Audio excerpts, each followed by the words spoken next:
Imagine playing in a massive $300,000 Marvel Rivals World Cup, only for your team to get completely eviscerated without securing a single kill. This isn't just a story about bad matchmaking. It's the story of a professional hitscan player named Warren who decided the game's easiest characters were a snooze fest and insisted on throwing the match by exclusively playing an off-meta character for the vibes. But the real controversy didn't happen during the game. It happened in the aftermath. Earning himself the title of Zazza 2.0 from the community, Warren maliciously pointed the finger at the very teammates who had been secretly defending him behind the scenes. Welcome to the disastrous downfall of Team Canada, where a life-changing prize pool, clashing personalities, and a shocking backstab created an absolute disaster of a tournament run. Alright, so first things first, how the hell did we even get to this point? Well, to truly understand the absolute disaster that is Team Canada, we have to look at how this tournament was set up.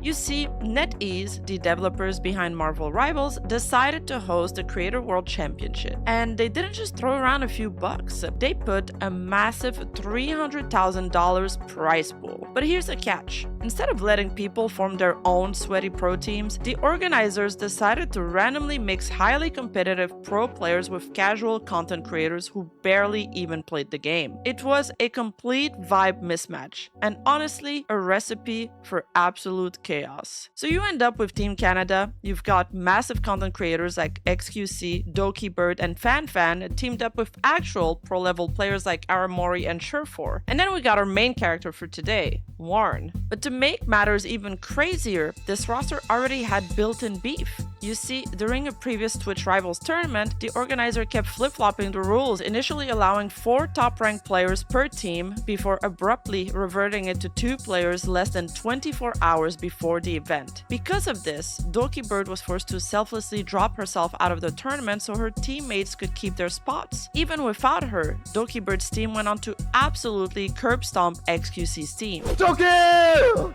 We did it for you, my Oshi! It was for you! Let's go! We did it! It was for you! Oh my God. We fucking did it! I'm so proud of you guys! XQC was incredibly salty about this loss, going on stream to falsely accuse DokiBird's team of cheating and using Smurf accounts, claiming there was no way a new player could perfectly react to his ultimates with cloaking abilities. This guy's not gold. What? This guy's on a Smurf or something else. Bro, this guy was actually, he was playing next to his melee in fucking cloak form, waiting for me to ult to react with the fucking cloak. Like, this is actually good. That is not a gold player. Season 0 is, he didn't play. It's hidden. Wait, he has no matches season 0? He just Yeah, this is not, not normal. DokiBird had to publicly clear her team's name, proving the accused player was actually a former Tier 2 competitive Valorant pro with transferable aiming skills, not a cheater. Because of these baseless cheating accusations, there was a lot of lingering tension, making NetEase's decision to put XQC and DokiBird on the exact same World Cup team completely baffling. Going into this $300,000 tournament, everyone expected Team Canada to implode, but this time, it wasn't XQC nor DokiBird who clashed. Rather, the spotlight was shown on 2 other players, Aramori and Warren. Now, Warren isn't just some random guy. He is literally a rank 1 top 500 hitscan specialist in Overwatch. You'd think with that kind of crazy transferable aiming skill, he'd lock in on an easy hitscan character like Hela, Punisher, or Cyclops to secure the bag for his team, right? Wrong. Now, despite all of this pre-existing beef, some members of Team Canada were coming into this event with massive egos. XQC had been so bold as to tweet out his mailing address, telling the organizers to just forward the trophy and the money in advance because there was no way they were losing. Spoiler alert, this tweet did not age well. Because when the tournament officially kicked off and Team Canada loaded into their matches, the hubris immediately caught up with them. During the team's initial strategizing, their professional coach, Fox, tried to figure out what Warren could play, but Warren immediately makes his intention clear. Warren, besides Squirrel Girl, what else can you play? Have you played Ultron before? Nope, never in my life. Have you played Rocket before? Nope. No, I'm a Squirrel Girl demon. You've got his coach and his strategist teammate, Aramori, trying to politely plead with him. They're suggesting easy hitscan characters like Ultron because they know his top 500 Overwatch aiming skills will transfer perfectly. But instead of listening, Warren turns to his Twitch chat and delivers one of the most baffling and frustrating monologues you will ever hear from a player competing for a share of $300,000. No, but he's a snooze fest. My gosh, put me on the squirrel. Yeah, this is gonna be diabolically selfish. I just don't find any other character fun in this game. But do you want to win, Warren? Oh, I win on squirrel. Did you hear that? He explicitly called the viable character a snoofest and admitted he was going to be diabolically selfish. He even admitted to his chat that he was just going to fake put in an effort in other characters to appease his team, but ultimately go right back to forcing Squirrel Girl. Give a fuck, I just want to play schoolgirl. I'll tell them after. I'm just playing this out to show like effort, and then I'm just gonna tell them that I would rather play.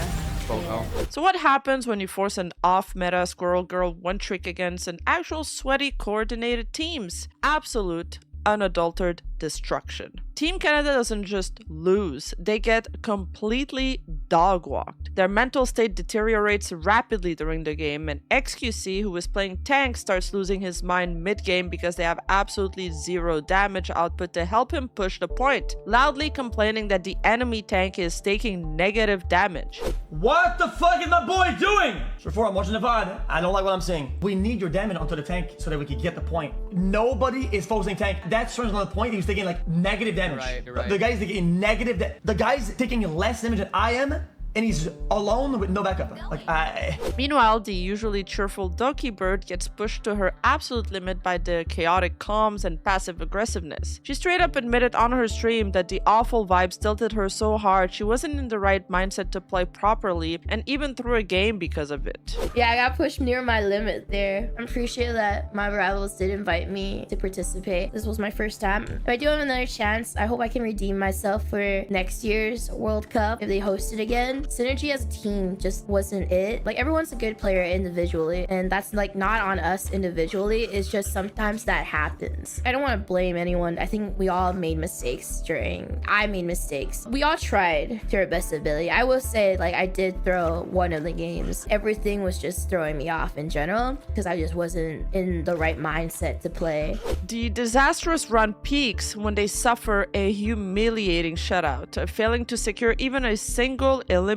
across the board against Team USA. Nobody's All dead. that matters Never is mind. finals.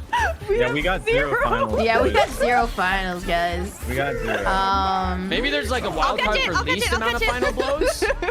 We got 0 out of two rounds. how about 2 tanks? Yo, Warren, you playing any tanks at all? Dude, I'll hop on Dino. I can run it down on the Dino. Run Dino. Just walk in there and do. We all gotta do something though. If I do something, we all gotta do something. Bro, I've been waiting for you to do something all tournament. We all have to do something. All of us got 0 limbs.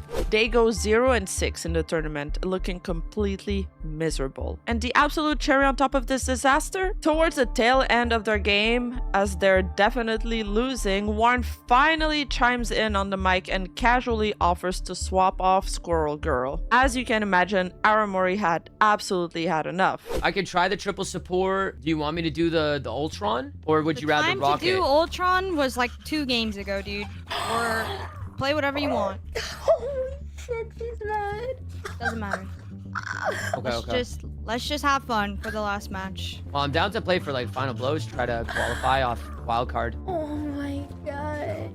Guys, I'm the sandbag of the team. I get the frustration, you know, it's a big tournament and I want to win too, but you know, at the end of the day, I am the lowest elo player, so trying my best. I've played Squirrel in every tournament and won many times, and it's worked many times, but this is a different level, bro. This compared to every other tournament I've ever played in is a much higher level of skills. I know it's a little bit late, but I'd like to still try and qualify off wildcard. And the team's mental is completely shattered, and they are officially knocked out of the tournament. But guys, if you thought the gameplay was a disaster, you haven't seen anything yet, because the real chaos was about to spill over on Twitter.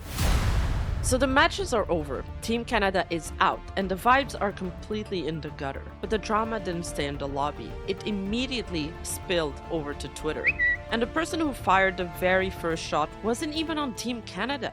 It was Team USA captain J3, who took to Twitter to give his general thoughts on how the tournament was going while subtweeting Warren. He tweeted, "If you're going to get invited to a 300k tournament, you should probably learn more than Squirrel Girl. A lot of people would give anything for an opportunity like this." Now, whether J3 was just giving his genuine competitive opinion or not, this tweet carried some heavy weight in the community because these two actually had a bit of history. You see, a while back, Warren's close friend Frogger had publicly trolled J3 on Twitter about an Overwatch event, sarcastically stating, "Thank God us real Overwatch dedicated creators J3 will be going to the event instead." J3 took the obvious rage bait completely seriously and wrote a massive defensive paragraph flexing his 20,000 hours of playtime. So because of this lingering tension between J3 and Warren's friend group, the moment J3 specifically called out the Squirrel Girl pic, the community saw it as a personal strike. And Warren definitely took it personally. He immediately jumped on the defense, quote retweeting J3 to deflect the blame onto the tournament organizers, NetEase, by claiming he only had a few days notice and thought it was just a creator tournament. The insinuation here being a casual creator tournament. But Aramori was absolutely not having any of his excuses. She replied directly to Warren's tweet to expose him, stating, "Girl, we suggested Ultron. We played well and you said, no, this is too easy and I'm going back to Squirrel Girl." Warren strike back responding, "Played it well is hilarious considering it was half a quick play. People were leaving the other team and I didn't know what 2/3 of the abilities even did. I clearly wasn't comfortable and any of the teams we played against would have eaten me alive floating around like a moron. Bro, I played Maga in an Overwatch tourney with zero playtime, no knowledge of what his guns do, and ran around having most damage in the lobby. I know it's different, but surely we can just pick up a hitscan character and shoot them? Like, you're a good player. You'll figure it out." Feeling cornered, Warren decided to play the victim. He posted a clip from their team comms where Aramori snapped at him, trying to show the internet that his team was being mean to him. She quote retweeted Warren's clip to publicly vent her absolute frustration, pointing out how ridiculous it was that Warren only offered to switch characters after they had already lost. She tweeted, "You're saying you can fill after we are already out of the tournament. Of course I'm tilted, bro. Lol, what? It's 300k. My bad. Next time I'll tell you it's not your fault for picking Squirrel Girl over and over." So here, this is after we already lost. At this point, we have no chance of qualifying to Sunday at all. So at this point, he's like, "Okay, guys, I can fill. I can do what we need to do to win." And I was like, "Dude, it doesn't matter." I was thinking like in my head, just play your Squirrel Girl, dude. Just play it. Like at this point, it's too late. Doki later said like play for the vibes. And then we played for I had fun as hell in that last USA game. She even followed it up by expressing how exhausting the situation was for her as a leader, stating, "If I'm silent, I'm a quiet pushover who can't lead. If I take charge and lead, I'm a bitch. Can't win, go next." But she wasn't done. Refusing to let Warren play the victim, Aramori replied directly to her own thread and dropped an absolute nuclear bomb. Yes, there were other issues. Yes, 1,000,000%, myself included, but I don't want to sit here and let Warren act like, woe is me, she was so mean. I got Zazza in a tournament 10 times the prize pool. Bro, oh my god, Kingsman was so much meaner and got a bajillion followers. Now, if you are new to the Marvel Rivals community, you are probably wondering what the hell it means to get Zazza'd. Well, to understand the weight of that insult, we have to pause and rewind to a $40,000 tournament from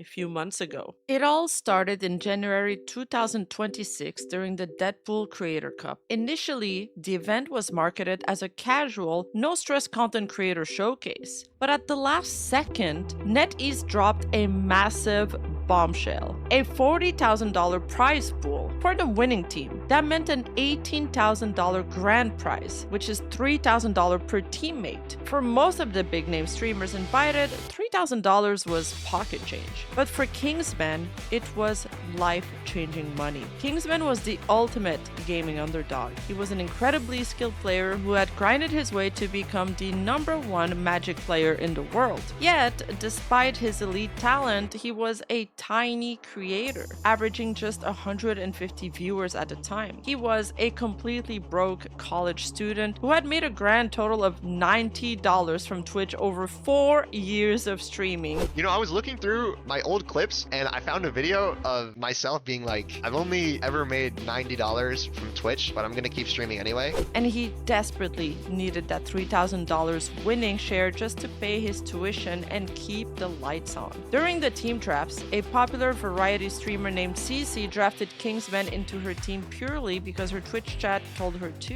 CC, who would you That's like Kato, for your right? first duelist pick in the Deadpool I would draft? like Kingsman, please.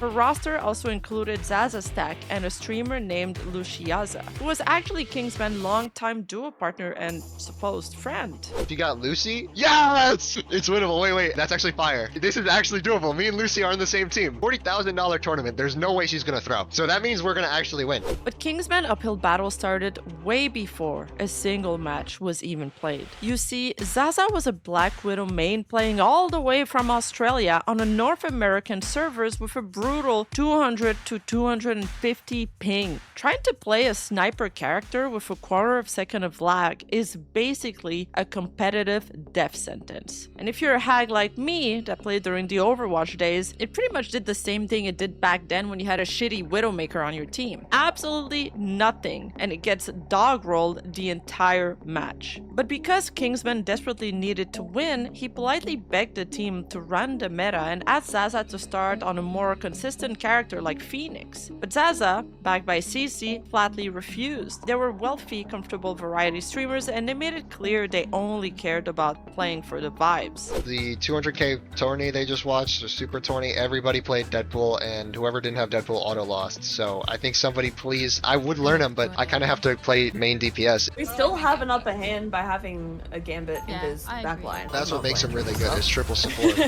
not gonna run triple. We're not gonna run triple support for the tournament? No, we're not. Where did you get that idea that we were? GG, we lost! What? Where is this triple support coming from? I don't. When they got into practice scrims, the class divide and the bullying turned incredibly ugly. While Zazza's Black Widow was getting systematically destroyed by meta compositions, Kingsman was putting on a little masterclass, single-handedly dragging his team to victories throughout all of their scrims. In one legendary match, Zazza went 0 kills, 0 assists, and 5 deaths on a sniper. In a game where simply touching an enemy counts as an assist, mind you. Meanwhile, Kingsman Magic carried the entire lobby with 18 kills and only 2 deaths. He practically begged Zazza to swap, even offering to give up his own carry role to play Mantis support just to pocket her. Should I play Mantis then? Or we play Loki Mantis Gambit? No, don't stop, play stop, Mantis. stop. But instead of respecting their best player, his teammates turned hostile. I know you want the 40k, so you're like worst case scenario, but I don't want to be like, oh, it's so free, but like Guys, Yeah, I'm Mantis fucking play. broke, okay? the other teams I play- don't have your mental You'll like need a you. Bro. top-notch team They don't to have win. this Exactly. mentality. That's why I want. Okay. They don't want And to neither ask do you that. guys, because you don't want to run the comp that we want to do. Over several days of tense drafts and practice scrimmages, CC and Kingsman own duo partner Luciaza repeatedly screamed at him to shut the fuck up and mocked him as a meta slave. Pace and point proven right now. Do you understand? No, it's Well, not. you've been making Yes, me play it shit. is! Of course I'm gonna How play. do you not see the wait. problem right now? First of How? all, it's that ass Kingsman, like shut the fuck up. Okay, First of bro. all, I'm just ready to accept that Kingsman is a meta slave, and we're never gonna move. past Meta slave? I'm playing Magic! Off microphone, CC even called him a loser and told her Discord community that Kingsman was an awkward shut-in who lacked social skills and hasn't left his room in 20 years. it. Everyone thinks this Just guy's a die for an loser. exploder Kingsman's a like a loser. bug. That's just what happens. That's such a good point. You're so right about that, and we're still gonna play Widow. Even worse, Luciaza ruthlessly mocked his financial anxiety and made fun of his college loans. I need this for my college. I need this for my college. I have about 6 or 7 more years. But the final dirtiest blow came from outside the game. In the dead of the night, right before the main event. Seeing Zazza upset after their final disastrous practice session on January 17, her boyfriend, Kaplunk, took matters into his own hands. Throughout the late night hours, while a defeated Kingsman was solo queuing ranked games trying to cool off, GG's guys, GG Zazza, GG Casey, and Fumiata. Good luck with the ranked games. Thank you. Have a good night. I don't care about, like, guys, I want to win the game, and I know what will work and what won't work. I've played this game for thousands of hours, okay? I'm just here to win the tournament, you know? I need that money. I'm fucking broke. I like money, and $3,000 is a lot of money for me. I could really use that to help pay my college. Kaplunk spent 6 straight hours compiling a heavily biased, highly selective 12-page Google document of out-of-context clips to frame Kingsman as a toxic bully. And the timing of what happened next was disastrous. The actual tournament was scheduled to start the very next morning on January 18, and just 1 hour before the matches were set to kick off, Kaplan submitted the doc to tournament host Bazim ZB. Bazim immediately called CC, and within a frantic 20-minute window, CC greenlighted the decision to ban him, without ever contacting Kingsman to hear his side of the story or even verify the clips. Kingsman was kicked out of the tournament, not by anybody else. The reason for that is because he violated the rules that are completely written in the Discord, and there's a zero tolerance policy. Bazim summarily kicked Kingsman from the tournament. Well, I was just kicked out of the tournament. I've been messaging Bazim for the past like 20 minutes and there's nothing to do. I just gotta get removed, I guess. Wow.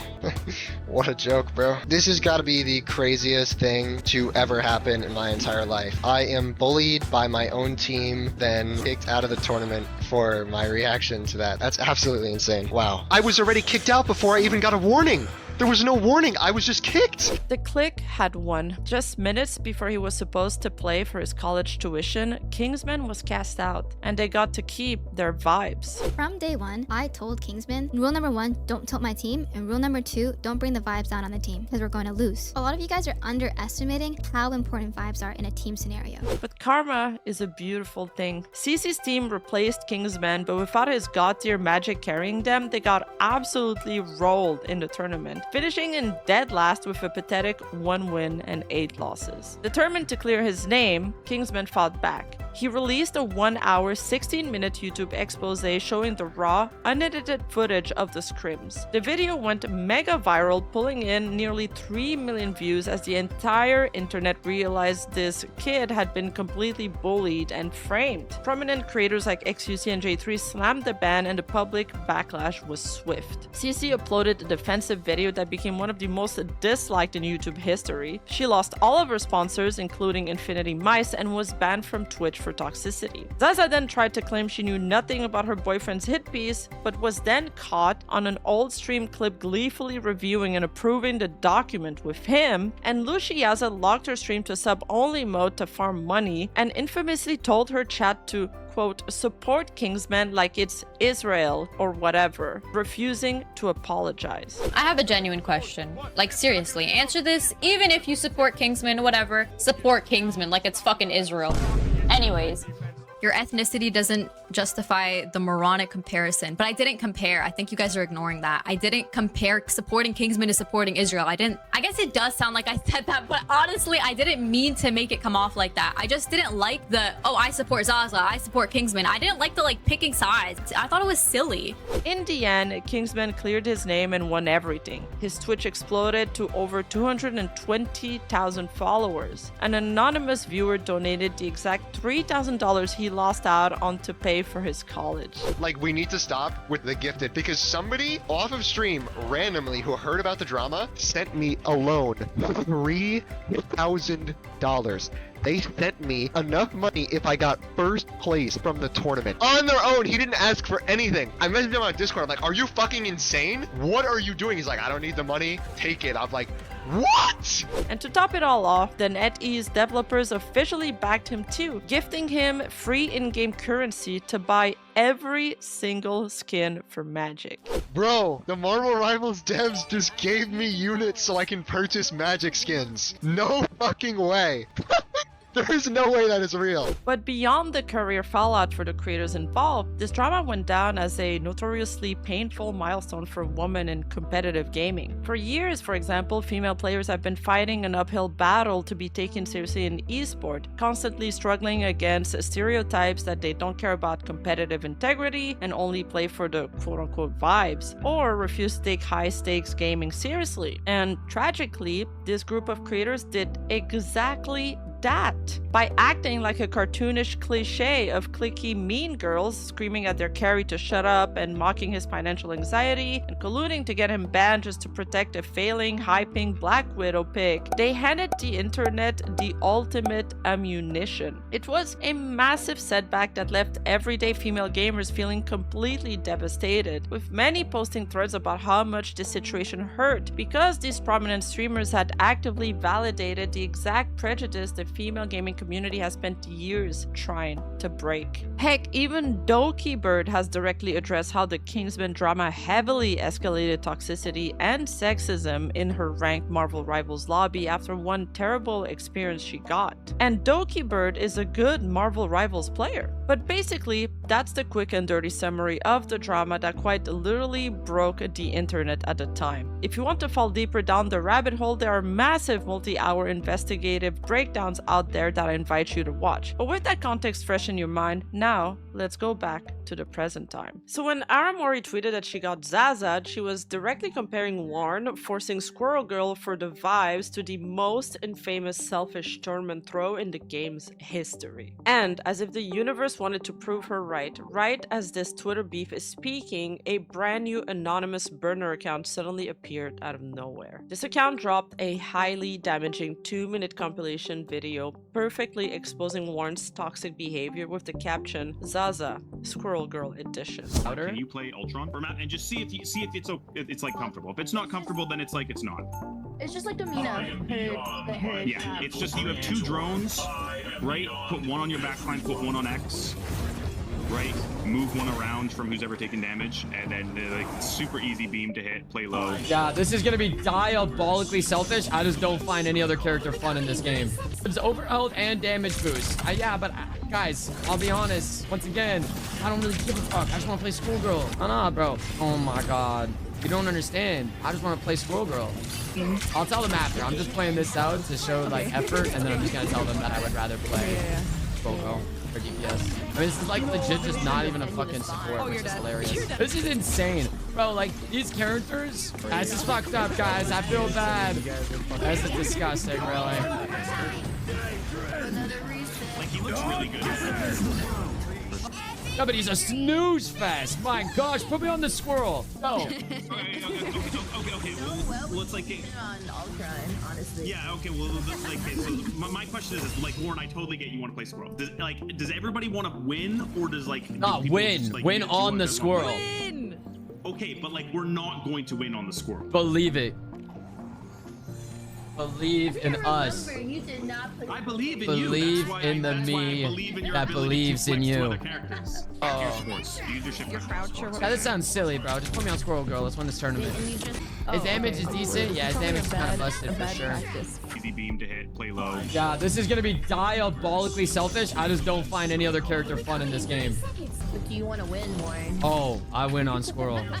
That clip went absolutely viral, and Aramori then retweeted the clip saying, "I'm just playing this out to show, like, effort." Bro did not want to do anything but play Squirrel Girl no matter what we said or did. He's playing fine on Ultron, I'm crying. Because the clips were cut so perfectly to validate exactly what Aramori was complaining about, the internet immediately started pointing fingers, accusing Aramori of secretly creating the burner account, Mike Hunt, to leak the VOD. To defend herself against the allegations, she hilariously exposed her actual Twitter alt accounts named Silly Girl and Silly Girl But Spicy, proving that she had absolutely nothing to hide. Somebody posted this and then sent it to me.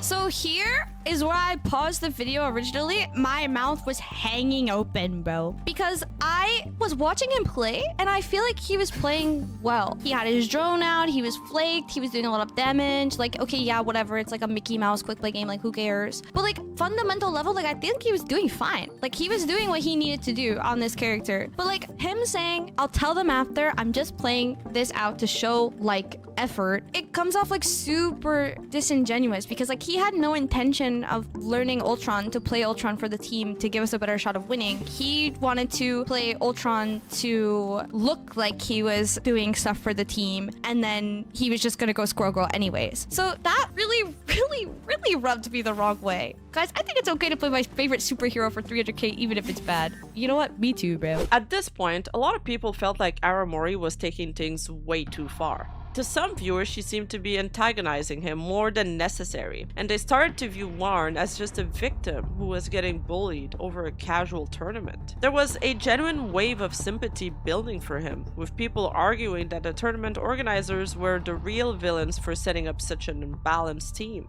But whatever sympathy Warren had managed to build up, he was about to completely destroy. Because what Warren decided to do next would greatly tip the scales of this online feud and permanently cement his downfall. The next day, Warren went live on his Twitch stream to defend himself, and thankfully, accounts like Stream Updates on Twitter archived the clips before Warren could delete his VOD. Because what followed was a masterclass in deflecting blame. Warren went on an absolute excuse tour, systematically throwing every single person associated with his team directly under the bus. First, he targeted his professional coach, Fox. Remember how his coach politely asked him to flex his hitscan characters? Warren actually blamed him for the team's failure. Like, what was the coach's purpose in RVC if it wasn't going to be like, hey, you could position and do this differently, you could save your cooldowns for this? That was bad coaching, plain and simple. It's bad coaching to be like, hey, just go support, when we had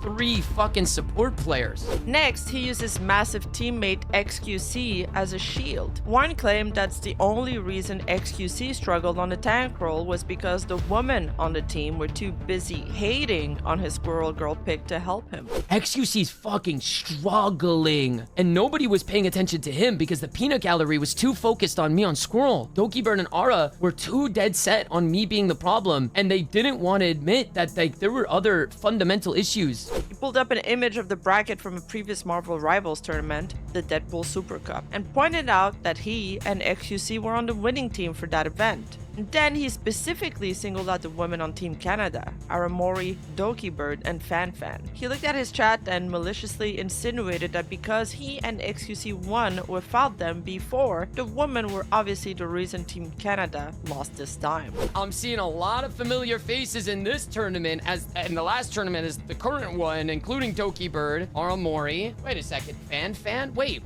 Aramori, Dokibird, FanFan were all in this tournament too? And none of them were on my team? And XQC and I won? Huh, that's weird. That's fucking weird. What just goes to show, I don't actually know if the problem was us. Oh, snap. Guys, no. I think we just discovered something new, but let's not get into it, okay? I'll let the audience decide what they want to decide. I'm just saying, it's strange. You know, I didn't play good by any means, but... This wasn't just throwing his teammates under the bus, this was the ultimate backstab. Why? Because behind the scenes, Dokibird had actually defended him to her audience and advocated for positivity repeatedly. All in all, drama sucks. I hope it doesn't ruin the spotlight for the teams and the creators that are still in the World Cup. I would love if people support the remaining teams in the World Cup because they deserve the spotlight. But I have no hard feelings for anybody on my team. And, you know, even like I was just like, you know, emotions get to everybody and the synergy just wasn't there, and that happens. This is me and Fan. What happened?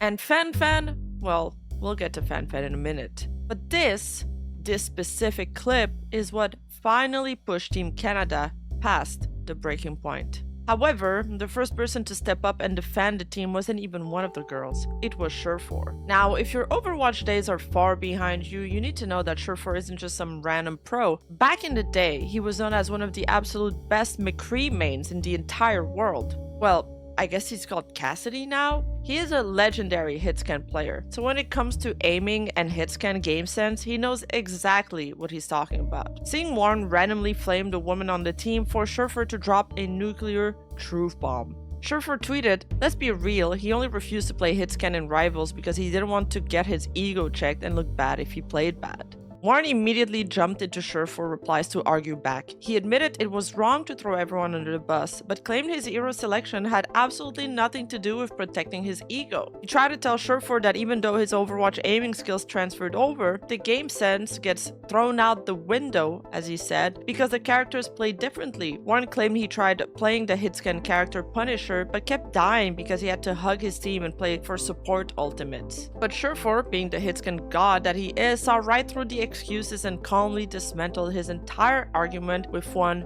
final brutal reply. Yes, but you also never tried Gila or Phoenix, both hitscan characters that excel at off angles with safe options, so I don't think the game sense argument holds. Warren was getting completely exposed by his fellow teammate, but he kept fighting in the replies, stubbornly refusing to take accountability. And that is when FanFan entered the chat. You see, FanFan is a creator who literally avoids drama at all costs. She had completely deleted her Twitter app months prior to avoid internet toxicity, but seeing Warren attack them on stream and then arrogantly argue with Surfor on Twitter, she re-downloaded the entire app purely to end this man's entire career. She replied directly to Surfor's thread, and the receipts she drops were absolutely damning. She revealed to the internet that right after the tournament, while the community was flaming him, she had secretly sent him a massive, highly supportive private message telling him not to feel bad. Her DM to him literally read, "Don't feel bad. The games were torture and suffering for all of us, but at least we experienced it together. Just wanted to send you GGs despite our horrendous games." And in her tweet responding to Surfor, she wrote, "I'm breaking my Twitter abstinence just to agree with you, lol. I sent him this nice-ass message after the tourney, and Dokibird also said on stream that he didn't deserve hate, and this is what we get in return for trying to be nice and understanding." When he said, "fuck me," I'm like, okay, I don't even feel bad for you anymore. Because what happened was, after the tournament, he shit-talked our team for like almost an hour on his stream, and I got messaged about it. This was before any Twitter shit. And in the VOD, he was saying, and I'm gonna be honest, if I ever get put on a team with them again, I don't want to be. I just don't want to be. I'm sorry. I played with them in the Overwatch tournament. I didn't enjoy myself. He was on the same team as Doki in the Overwatch tournament that Boger hosted. I sent him the nice messages, and then I got told that he was shit-talking on his stream. And then I went to go watch the VOD. And then after I watched the VOD, I get sent a link to his tweet where he's completely switching up compared to what he was saying on stream. Like, how are you gonna talk shit and not stand on it? The internet was stunned. Warren had just weaponized his stream to attack the exact creators who were secretly protecting him in private. So how did Dokibird react to being dragged into this mess by Warren? Did she crash out on him too? Well, actually no, quite the opposite. While Warren was busy deflecting blame, XQC is 2-6, 4-4, 3-4, 3-5, 1-4, 2-4. Why is everybody so dead set on me being the problem? I costed the whole fucking tournament for them, apparently. I was the one taking it too lightly. Dude, we were hot ass. Dokibird decided to take the absolute highest road possible. Instead of attacking him back, she took to Twitter to express her sadness that Warren's drama was ruining the event for the smaller creators. She tweeted, "No one really wins in this situation as everyone will focus or talk about the negativity. Getting invited to these events is hard for someone who's a smaller creator as opportunities are very slim. I know a lot of players worked really hard to be there and they deserve the exposure." The contrast in maturity here was staggering. The public saw this as Dokibird was actively trying to shine a spotlight on smaller teams who actually practiced and earned their spots in the finals, while Warren was basically throwing a tantrum because his teammates asked him to not play Squirrel Girl. At this point, after FanFan and Surfer dropped their receipts, the clips of Warren's excuse tour were going mega viral. Suddenly, the entire Marvel Rivals community was waiting in on the disaster. Team captains from other regions were absolutely baffled. Necros, another massive Overwatch creator and team captain in the event, quote-tweeted the drama, stating how genuinely infuriating it was to have player outright refuse to listen when you're just trying to come up with a team composition for a $300,000 tournament. But the community was also waiting for a response from the guy Warren had been compared to this entire time, Kingsman. And instead of jumping in the mud, Kingsman also kept it graceful. Thoughts on bro saying he doesn't find any other character fun except Squirrel Girl? Okay. Well, that mindset, I don't find any other character fun except for my main. It's just because you haven't played the game as much. There are so many fun characters in this game, and I used to think the same thing. Like, I used to only find Magic fun until I played the game more, and then I played other characters and I was like, wait, all of the characters are really fun. Like Emma, all the tanks, I started to love tank. I really love a lot more DPS now. When you start playing the game more, you find more characters fun. He's an Ashe main on Overwatch. Okay, if I knew that, I would immediately put him on hitscan. I'd put him on Phoenix or Cyclops. Only need like 5 minutes in the range to teach him Cyclops. That character is easy as fuck. Shoot, beam. What about Teams Canada's captain, XQC, the guy who was supposed to be Warren's boy? Well, instead of being fazed by the loss, XQC went on his own stream and brutally reviewed the situation. He completely shut down the idea that Team Canada ever stood a chance, flat out telling his chat that even discussing the possibility of them winning was a waste of bitrate and bandwidth. He specifically called out Warren's performance, stating that his teammate cannot play a video game and that they were doomed purely because he was a one-trick. Listen, What was the scandal? a player was one character only, and it was kind of just showing up for the vibes, but it was like a 20k tournament. So I was like, yeah, play your best character, and he only plays one character. Like, what's supposed to do? So it was a $300,000 tournament and people were vibe checking? I mean, he was playing a throw character, but anything else he plays is mega throw. So like, what are you gonna do? Girl. And honestly, it doesn't really seem like he really cared. I didn't partake in the drama because I know better. I don't give a shit that much. Millionaire streamers like XQC simply do not have the same motivation to win a prize pool as a broke college student like Kingsman did. The stakes just aren't the same, and instead of being fazed by the loss, XQC was just literally laughing about the disaster on a Discord call with Tyler One and Jinxie. I've seen a lot of people say like, oh, these people don't need the money. Bitch, I just spent $45,000 on my dog's fucking hospital bills. I could have used the money. I don't make multiple thousands of dollars every week like the people online are saying about every person who participated in the tournament. But the drama reached such a viral peak that someone even created a hilarious AI song about Warren throwing the tournament for Squirrel Girl, and it became a massive meme in the community. And honestly, it's kind of a banger. I'ma say it straight, it's your final warning. I'm playing Squirrel Girl, Ultron's boring. 300k is on the line, who cares? I'm not switching up, say your prayers. And to make the situation even more chaotic as this drama was unfolding, XQC then accidentally leaked their private tournament Discord link to his massive audience. Trolls immediately flooded into the voice call and started loudly screaming the N-word right in the middle of the broadcast.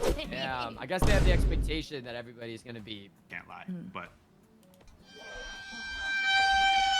I think he was also. I think he was. What is Discord link in there? Him. My players are losers. Tell it to your If we husband. if we don't win our next two, Whoa! What the Well. hell? I leaked the Discord by accident. It's not my fault, sorry. You leaked the Discord? Oh, wow. Uh-oh. That's not good. Oh Yo, no! what the? Well, XQC viewers, everyone. Really? Really? Really? Really? Oh my I Really? don't think it was our viewer. I'm deafening. I'm That's not my deafening. I'm deafening. Oh my god. He leaked the Discord. What the hell, bro? Oh, because he opened the document on stream. I mean, why is there a private link on the rule book? I don't understand. Oh my god. Awkward. So then, facing an overwhelming amount of community backlash, Warren finally folded. He took to Twitter to post a final apology. He specifically addressed the women on his team, stating, "I'd like to apologize to Aramori, Doki, and Fanfan for any escalation that clip may have caused. It wasn't my intention." He claimed that the clip was taken out of context and had absolutely nothing to do with them being women. Instead, he argued he was trying to prove that he and XQC could compete at their level despite their lack of playtime. He then completely condemned their misogynistic crowd rallying behind him, stating, "Sorry for fueling the wrong crowd, fuck incels," and announced he would not participate in any future Marvel Rivals tournament. And to complete the absolute disaster class, right after hitting send, he promptly logged his Twitter account on private and scrubbed his stream spots from the internet. In fact, Warren's entire gimmick when it came to Marvel Rivals seemed to be trolling with Squirrel Girl. And you can see in his post history on his YouTube channel that he thanked his audience for 100,000 views for his trolling with Squirrel Girl video. He entered tournaments with her and even would win, despite the fact that he was doing it to troll and rage bait.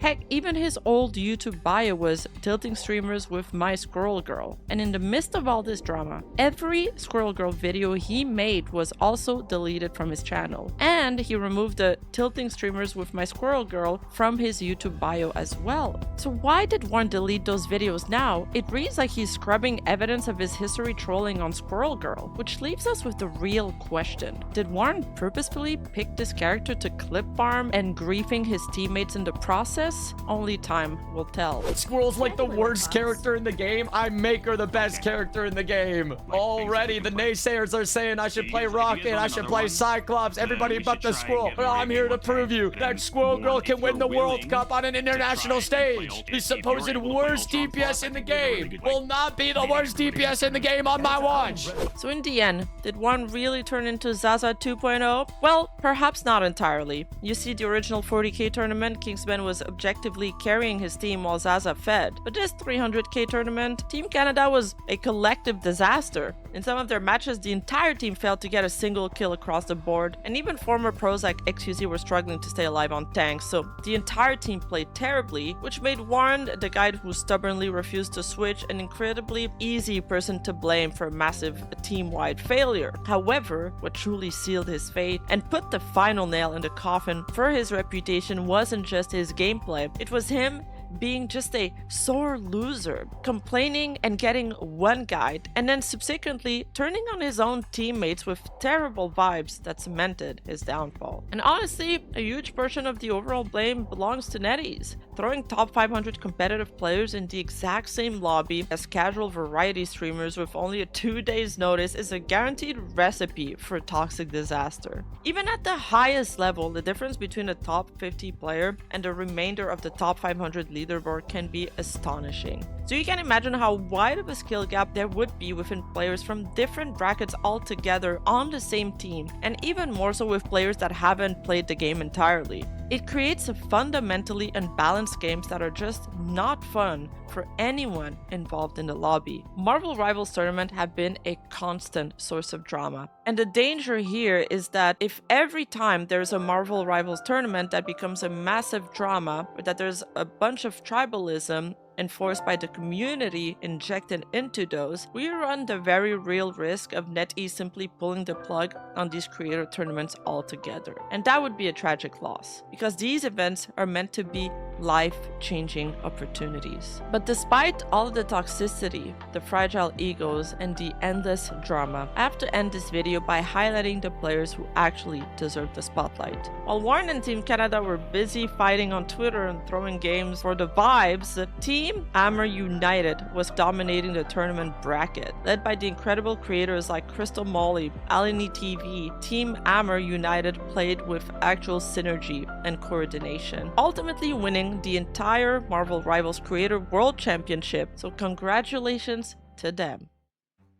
Thank you so much for watching. Make sure to go on your mobile and hype the video 3 times so we can get this video into the leaderboard. And let me know what you think of all of this in the comments. Videos like this only happen because of the people in my community. The Discord is discord.gg/Rima. If you want to support the channel in a way that doesn't live or die by YouTube's algorithm, Patreon is the move. $5 a month gets you everything, including the video that never make it past the moderation here. Link in the description below. You also get to watch every single video that I release on YouTube in advance. And if Patreon isn't your thing, you can use code CLOP to get 10% off at Gamersubs. And I also have merch on uwomarket.com. And I also have my own playable Vtuber TCG on sale at Thrift Runners, where code RIMA will also get you 10% off. Thank you for watching. Make sure to subscribe and like the video. See ya! To some viewers, she seemed to be antagonizing